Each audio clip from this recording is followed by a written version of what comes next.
The first thing I noticed was the reflection. Sunlight glinting off something metallic where no metal should be. Down past the tree line, right at the water's edge of my lake. I set my coffee mug on the porch railing and squinted against the late morning glare. 3 figures moved along the shoreline. One held what looked like a surveyor's tripod. Another crouched near the water, extending a measuring tape across the rocky beach I'd spent 2 summers clearing of debris. They were on my property. I didn't run, didn't shout. I walked down the sloped lawn with the kind of deliberate pace that comes from owning 50 acres and knowing every inch of it. The deed sat in my safe upstairs. Property lines burned into my memory from the 6-month boundary dispute I'd won against the county 3 years back. This lake, all 8 acres of it, was mine. The creek that fed it crossed my land a 1/4 mile upstream. The overflow drainage on the south end emptied onto my property before joining the main waterway another 1/2 mile down. Every drop that touched this basin belonged to me. "Can I help you?" I called out when I was close enough to be heard, without shouting. The 3 of them turned. I recognized the woman immediately. Patricia Hendricks, HOA president, with her trademark silk scarf and the kind of smile that never reached her eyes. The 2 men with her wore polo shirts embroidered with a logo I didn't recognize. One held a clipboard thick with papers. "Oh, perfect timing," Patricia said, as if I'd arrived for an appointment. "We're just doing some preliminary measurements. This is very exciting. The community is going to absolutely love what we have planned." I stopped 10 feet away, close enough to see the surveyor's equipment was professional grade. Close enough to see they'd already driven stakes into my shoreline. "You're on private property," I said. Patricia's smile didn't waver. "Well, technically yes, but the HOA has voted to utilize community water features for a new venture. We're bringing in a floating restaurant concept. Farm to table, locally sourced, the whole 9 yards. It's going to increase everyone's property values." The man with the clipboard nodded enthusiastically. "We've done 3 of these in the region already. Beautiful installations. You'll barely notice it's here." "Community water features," I repeated slowly. "Exactly." Patricia gestured toward the lake as if presenting it for the first time. "We know it's technically on your parcel, but it's fed by community watershed, and the HOA bylaws clearly state that amenities benefiting the collective—" "Get off my land!" The surveyor looked up from his tripod. The clipboard man stopped mid-gesture. Patricia's smile finally cracked. "Now, there's no need to be hostile. We have permits. Everything's been approved through proper channels. We're not asking for permission. We're informing you as a courtesy because construction will begin in 2 weeks." She pulled a folded document from her designer handbag and held it out to me. I didn't take it. "This is a tremendous opportunity for the community," she continued. "We have investors lined up, a chef committed, even a liquor license pending. You can't seriously expect us to—" "I expect you to leave. Now, before I call the sheriff." The 3 of them exchanged glances. The surveyor began collapsing his tripod without being told. But Patricia stood her ground, document still extended, her expression shifting from diplomatic to something harder. "You're making a mistake," she said quietly. "The HOA doesn't take kindly to residents who obstruct community progress." I pulled my phone from my pocket and opened the keypad. They left. But as they climbed back up toward the road where their cars were parked, on the easement at least, not on my grass, Patricia turned back once. "We'll be back," she called, "with or without your cooperation." I watched until they disappeared. Then I looked down at the stakes they'd driven into my shoreline. They'd measured everything. The manila envelope arrived on a Thursday morning, hand-delivered by the HOA president himself. Marcus Chen stood on my porch with that particular smile people wear when they believe they've already won. "Just wanted to keep you in the loop," he said, extending the envelope. "All official now. County approved." I didn't invite him in. I took the envelope and watched him walk back down my driveway. His gait just a little too confident, a little too pleased with himself. Inside were photocopies of 3 permits from the County Planning Department. Application for commercial food service establishment. Permit for dock construction on navigable waters. Environmental impact clearance for waterfront development. Each one stamped and signed, dated from 2 weeks prior. Each one listing the location as HOA Community Lake, Ridgewater Estates. The problem was immediately obvious to anyone who'd actually looked at a property survey. There was no HOA Community Lake. There was my lake, on my property, fed by a creek whose water rights I held exclusively. I called my lawyer before lunch. David Restrepo had handled my property closing 3 years ago. He was expensive, meticulous, and had a particular disdain for HOA overreach that bordered on recreational. When I spread the permits across his desk that afternoon, he picked up the first one, read it, and started laughing. "They didn't," he said. "They did." He read the second permit, the third. His laughter died into something colder, more focused. "This is fraud, not civil dispute fraud. Actual criminal fraud." He pulled my property deed from his files and laid it beside the permits. "Look at this. They've listed coordinates that place this restaurant on your property. They've called it community property in the application, and someone at the county signed off without checking ownership records. How does that happen? Incompetence. Or someone who processes 50 permits a day and doesn't verify every detail." He tapped the signature line. "This went through Amanda Reese. She's a clerk, not a planner. She probably saw HOA and community amenity and rubber stamped it. So the permits are worthless. Worse than worthless. They're evidence." He was already drafting something on his computer, fingers moving fast. "I'm sending a cease and desist to the HOA, the County Planning Department, and copying the county attorney. This stops today."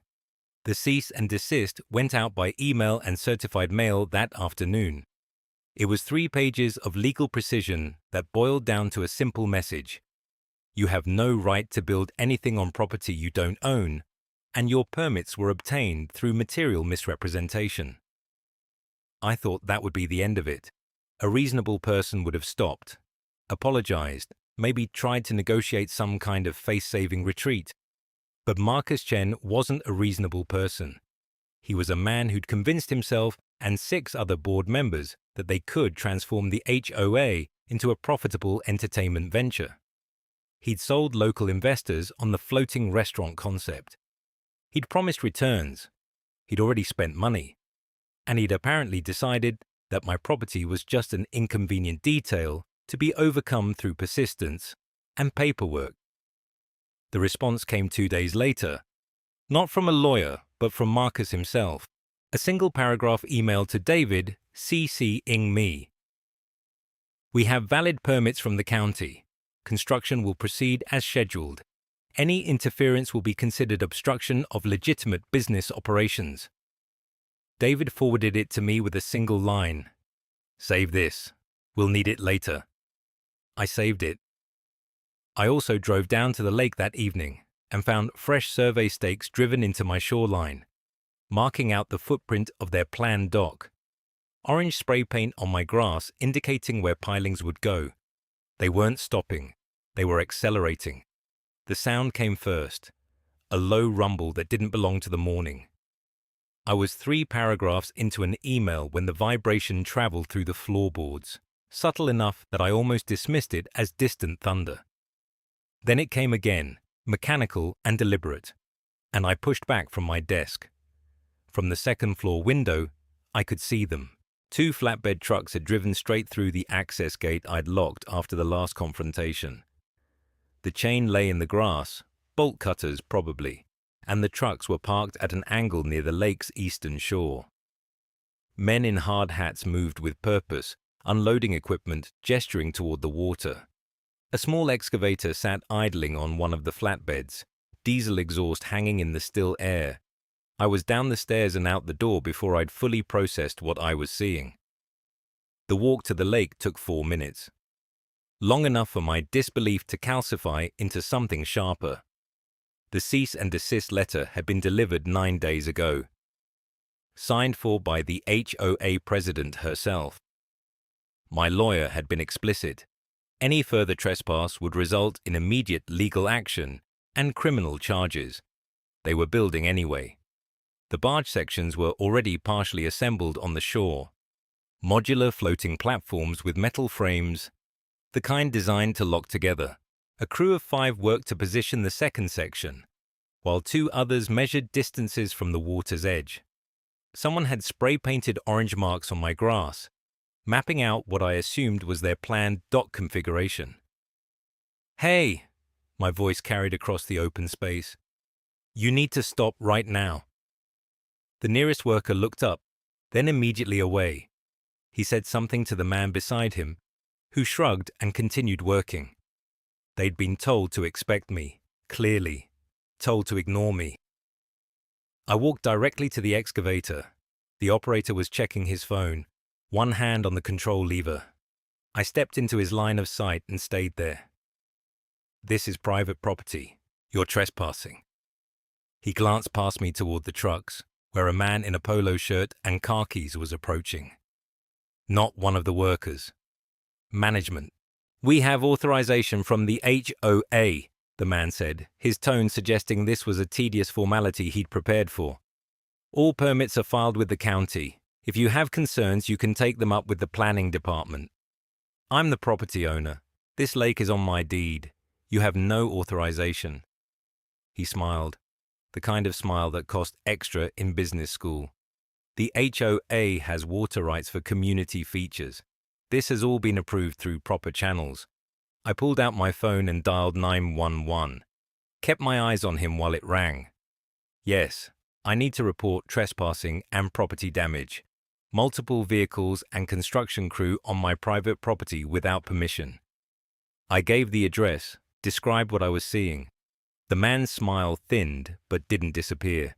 The dispatcher said a unit would be there within 20 minutes. "You're making this difficult for everyone," the man said.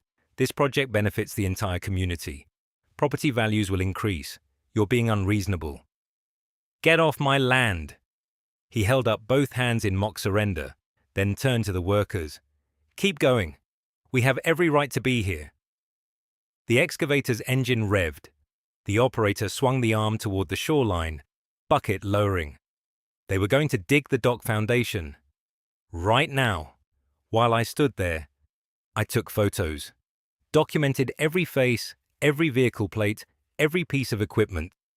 The workers avoided looking at me directly, but they didn't stop. The man in the polo shirt made a phone call, spoke quietly, laughed once. 15 minutes later, the police arrived, and the HOA president's car pulled in right behind them. The police cruiser's taillights disappeared down my driveway, and I stood there watching the HOA president's face cycle through shades of red I didn't know existed in nature. Officer Mendez had been perfectly clear.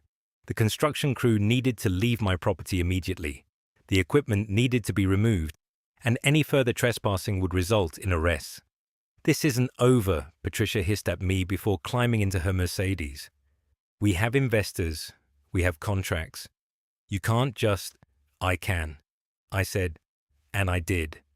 "Get off my land." The construction crew packed up their tools with the resigned efficiency of people who'd been caught in the middle of someone else's property dispute before. The barge, half-assembled, ridiculous-looking in the afternoon light, sat on my lakeshore like a beached whale made of plywood and misplaced ambition. I thought that would be the end of it. I was wrong. 3 days later, I woke up at 6 in the morning to the sound of a truck engine. Not unusual, I lived in a rural area where people started their days early. But this engine was close. Too close. I looked out my bedroom window and felt my blood pressure spike. They were back. A different construction crew this time, wearing shirts from a company I didn't recognize. 2 trucks, a small crane, and what looked like prefabricated dock sections. Patricia stood near the lake shore with her phone pressed to her ear, gesturing emphatically at something.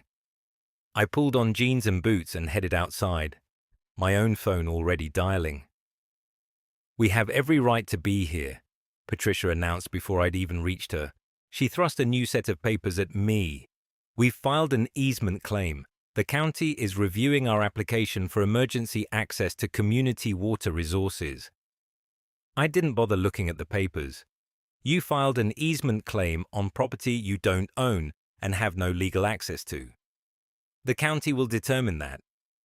The county already determined it when they issued my deed. Get off my property." The foreman of this new crew looked uncomfortable. "Ma'am, we were hired to build a dock. We were told all the permits were in order." "They're not," I said. "You're trespassing. I'm calling the police again." Patricia's smile had an edge like broken glass. "Call them. We'll be here every day, every single day. You can't watch this property 24 hours a day. You can't call the police every time we show up. Eventually, you'll get tired. Eventually, you'll give up." That's when I understood. This wasn't about permits or easements or legal rights anymore. This was a war of attrition. They were going to harass me, exhaust me, bury me in legal paperwork and police calls until I either gave in or made a mistake they could use against me. Officer Mendez showed up 20 minutes later, looking significantly less patient than he had 3 days ago. The crew left. Patricia left. The equipment stayed. They claimed they needed time to arrange transport. I stood on my porch after everyone had gone, looking at the lake. My beautiful private lake that I'd bought specifically because it was mine. Because it was peaceful. Because it was supposed to be the one place where HOA politics and neighborhood drama couldn't touch me. The barge sat there like a threat. The dock materials lay stacked on my shore like a promise that they'd be back. Officer Mendez had been sympathetic but clear. Unless I wanted to pursue a restraining order, which would take weeks and might not even be granted, there wasn't much more the police could do about repeated trespassing beyond showing up each time and asking them to leave. I needed a solution they couldn't ignore. I needed something permanent. The business card sat on my kitchen counter for 3 days before I called him. Marcus Webb, Water Rights and Land Management. My lawyer had handed it to me after the police visit, after watching the HOA president's face turn purple with rage as officers escorted his construction crew off my property. "You might need this," he'd said, "just in case they don't get the message." They hadn't gotten the message. I'd seen the HOA board members parked at the edge of my property line yesterday, binoculars trained on the lake, notebooks out, planning, regrouping. The barge sat half-assembled on my shore like a beached whale, covered in tarps now, as if that made it less of an insult. Marcus arrived on a Thursday morning in a truck that had seen actual work, not the pristine vehicles the HOA board drove to their site inspections of my land. He was 60, maybe, with sun-damaged skin and hands that looked like they'd spent decades in soil and water. We walked the property line. He didn't speak much, just observed, took measurements, photographed the creek where it entered my land from the north, wound through the woods, and fed into the lake. He crouched by the water, let it run through his fingers. "You've got senior water rights here," he finally said. "Predates the HOA by 40 years. Predates most of the development, actually. Meaning this creek is yours to manage as you see fit, within reason. Irrigation, livestock, property maintenance, conservation." He stood, wiped his hands on his jeans. "You want to redirect it temporarily for a legitimate agricultural or maintenance purpose. That's your legal right." The idea formed slowly, like sediment settling. How temporarily? Marcus looked at me. Really looked at me. Long enough to make your point, I'd guess. He walked me through it over coffee at my kitchen table. The creek could be diverted to the eastern section of my property, where I'd been talking about putting in that irrigation system anyway. Completely legal. The lake would drain naturally through its existing overflow channels, which I could also widen. Property maintenance. Perfectly legitimate. How long would it take, I asked, for the lake to drain significantly? 2 weeks, maybe 3, depending on how much you redirect. You've got those drainage gates on the south end, open those up, channel the creek east, and that lake level will drop 8, maybe 10 feet. He paused. Their barge would be sitting in mud.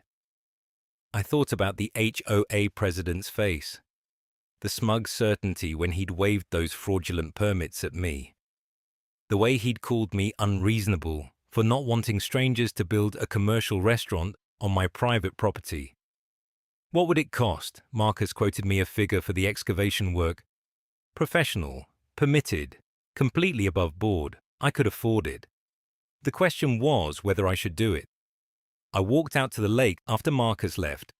The barge squatted on my shoreline, an obscenity of unfinished lumber and pontoons. Beyond it, I could see where they'd started grading for parking, on my land, without permission, after being told no, after being served legal papers, after police intervention. Some of my neighbors thought I should just let it go. Take the high road, be reasonable. But there's a difference between being reasonable and being a doormat. I called Marcus that evening. Do it, I said, all of it, the irrigation channel, the drainage work. When can you start?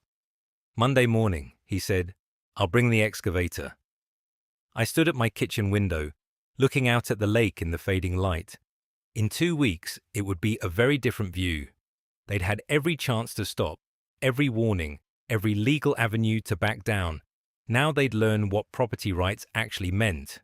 The first morning after the excavation crew finished, I stood at my kitchen window with coffee in hand and watched the waterline.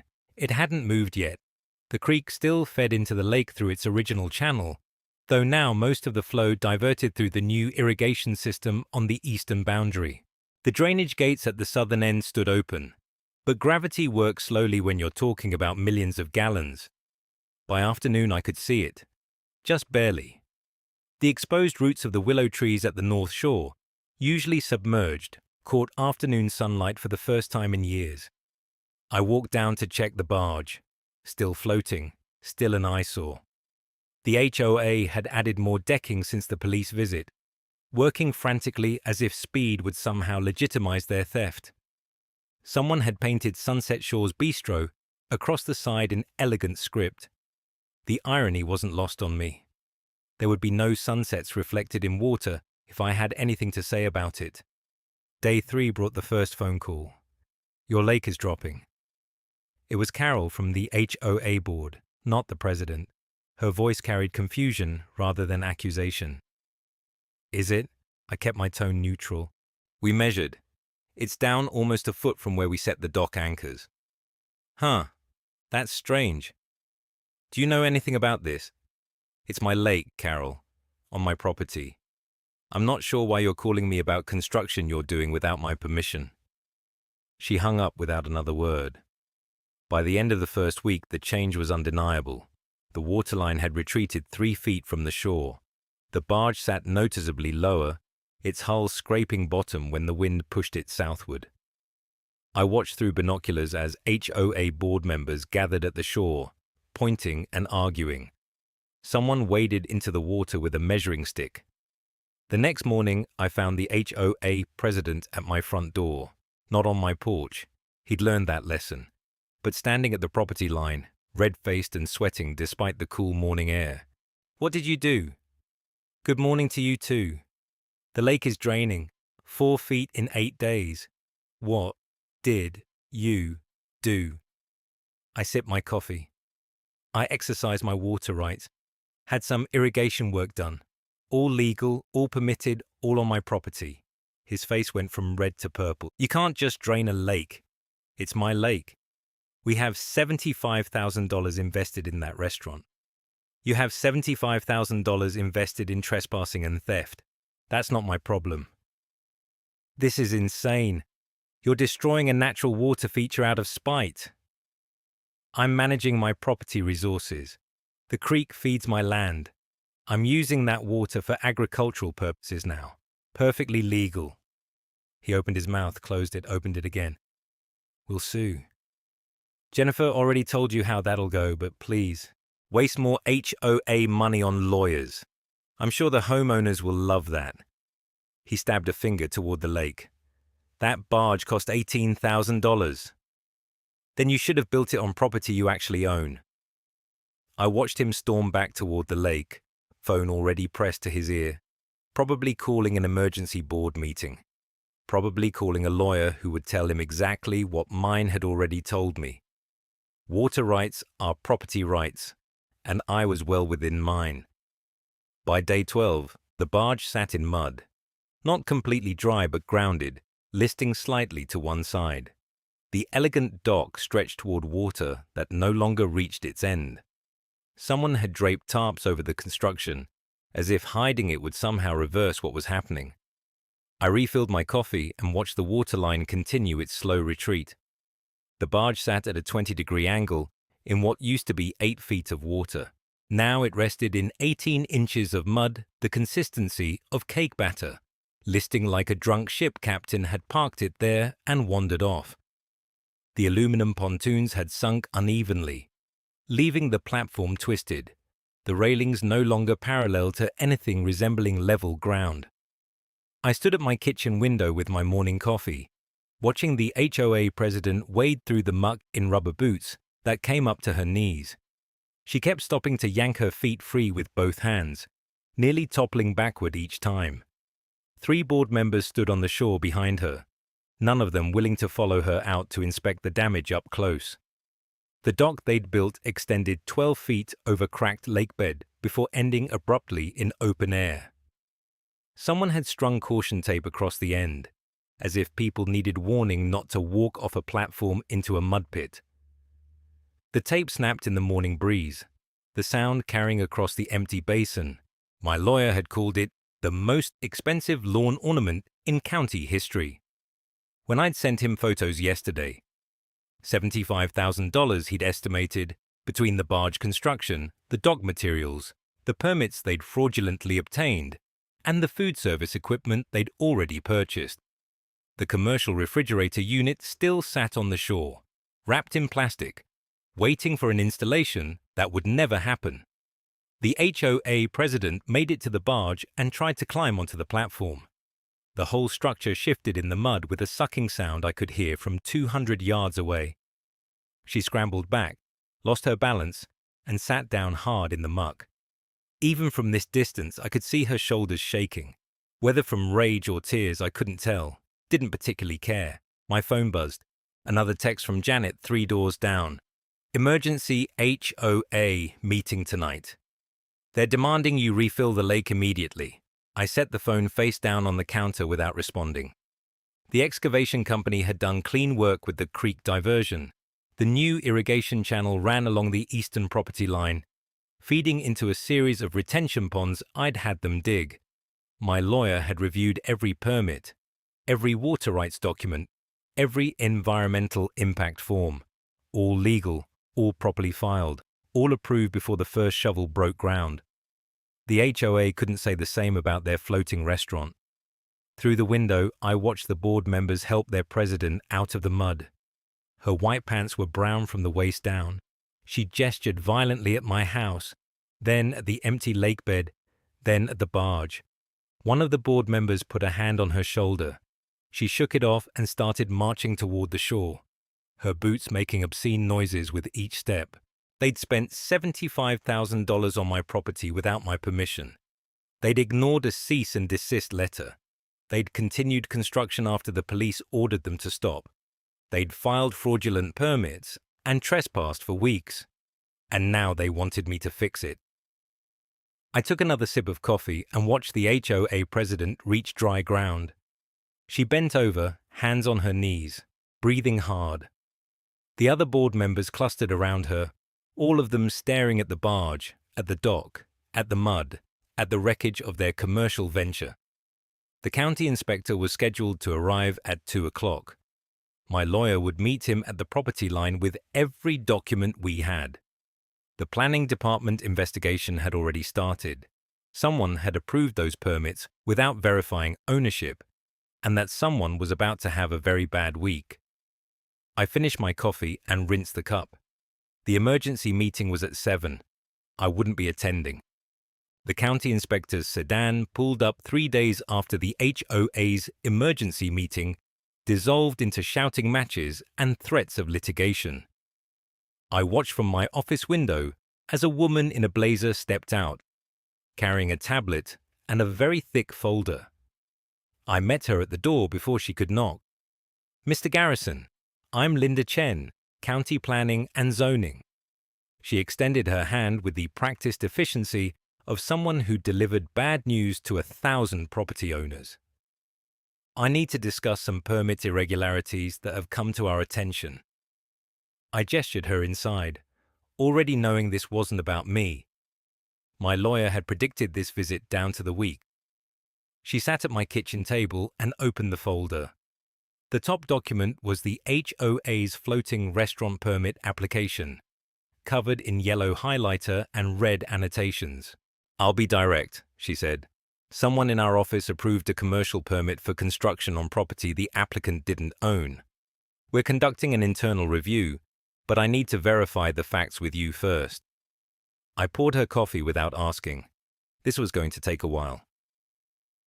"The HOA never had permission to access my property," I said. "Not for surveys, not for construction, not for anything. I have the cease and desist my attorney sent them 2 weeks before they started building." She made notes on her tablet. "And the lake itself, it's entirely on your deeded property." I pulled out my survey maps, my title documentation, everything my lawyer had prepared. She photographed each page methodically. The application listed the location as HOA Community Lake, accessible via community easement. She looked up at me. "There is no community lake." "No, there isn't. And no easement across your property for HOA access. Correct?" She sat back, and for the first time her professional mask slipped. She looked tired. "Mr. Garrison, someone in my office processed this application without conducting a basic title search.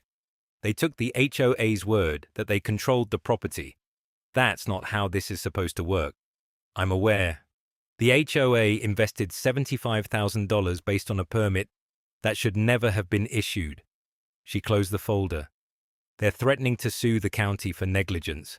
They're probably going to sue you for draining the lake.